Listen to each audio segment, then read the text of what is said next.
before you can even get to rewriting the transportation formula, you've got to have the political will to make something happen, right?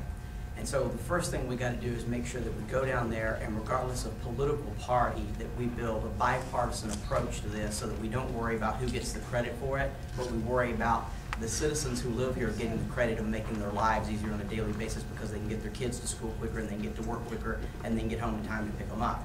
So before you even talk about rewriting the transportation formula and how those dollars are going to be divvied up, it's going to take a different kind of leader who will go down there and think about building coalitions across the aisle. And what I would do is I would say to some of those legislators who live outside of this area, hey, I want you to come up to Northern Virginia and commute with me for a week. And then I want to go down to your district, and I want you to show me some problem that's in your district, and let's see if we can sit down here and work out something. The other piece of this debate that is really interesting here is that in 2010, after the census are done, for the first time, the crescent of Northern Virginia, Richmond, and Hampton Roads will have a majority of the seats in the House of Delegates for the first time in our Commonwealth.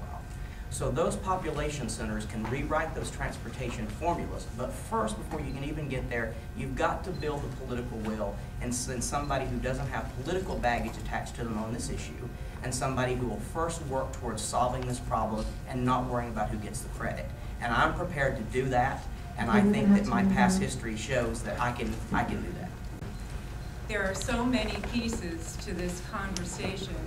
I'd like to just pull a few out.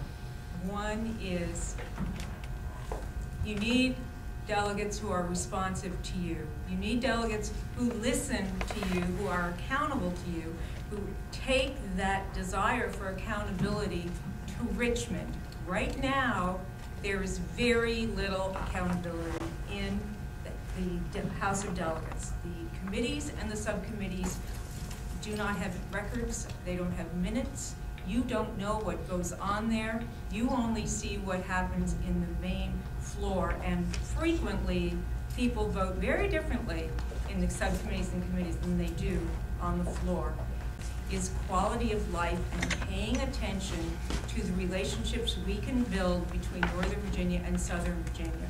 I have been working for 10 years to develop relationships across party lines, across elected levels, let's say, in this state, of people who want to solve problems rather than indulge in partisan rhetoric.